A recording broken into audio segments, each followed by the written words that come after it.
Hi everyone, welcome to Conducting Basics. For those of you who don't know who I am, my name is Mia Redelings, and I have been a student conductor with the Carmel Valley Summer Symphony for 4 years now.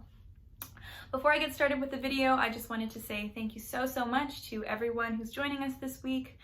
We're very excited to have you, whether you're a returning student or a new student. Over the next 4 days, I hope you all have the opportunity to attend all of the Zoom meetings and lectures that Esther and the student leadership team have organized.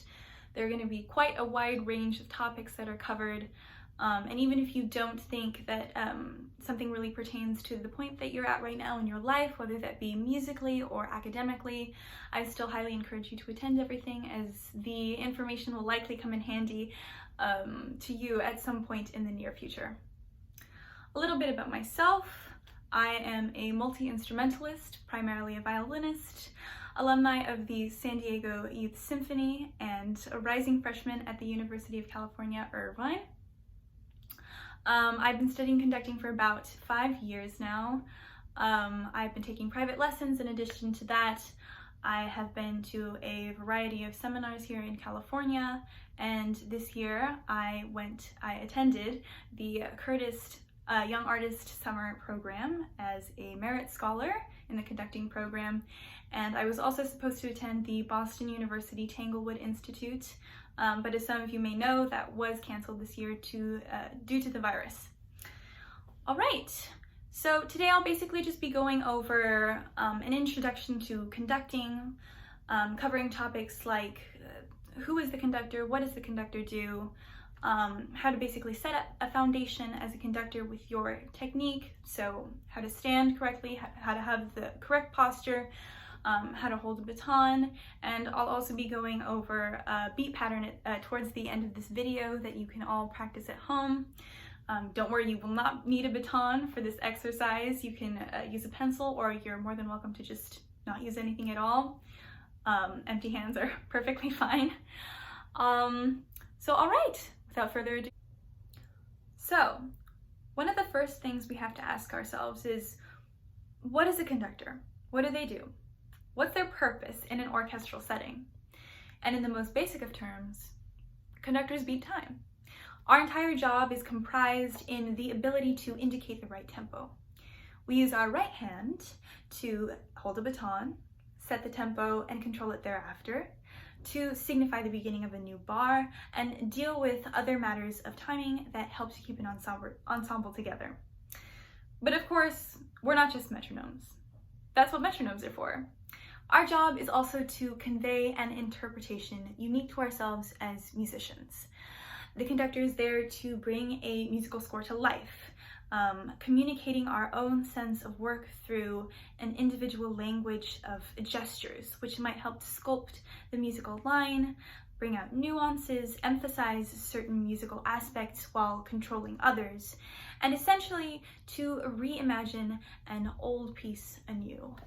This job will usually fall to the left hand, but in order to listen, lead, and convey an intention correctly to an orchestra, you need to first start by creating a good foundation with your technique. So let's start by learning how to hold your baton. For those of you who don't know what a baton looks like, this is a baton. It's basically just a long pointy stick with a bulb at the very end. I want you to take your right hand and place it flat, and right in the center of your hand, I want you to put the bulb end of the baton. It should be at sort of an angle, as you can see here. Then wrap your fingers around the bulb end of the baton and put your thumb at a sort of a 90-degree angle there. Once you've done this, place your arms flat. As you can see, my arms are kind of at an angle. I like to imagine this as a 90-degree angle, although it isn't a perfect 90-degree angle, and not exactly extending from your shoulders. They're a little bit further forward. I also want you to imagine a beach ball in between your arms. This sort of helps to keep an appropriate amount of space between your right and left arm so that they're not too far apart, but they're not also too close together.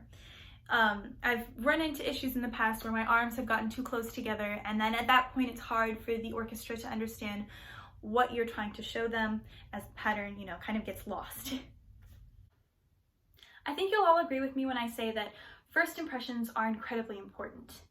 And when you get up on that podium for the first time, you want to make sure that the orchestra sees your level of confidence. And this will come from your posture. I want you all to stand up with me now and put your feet shoulder width apart. Don't lock your knees. You want to keep a certain amount of flexibility, not too loose, not too stiff.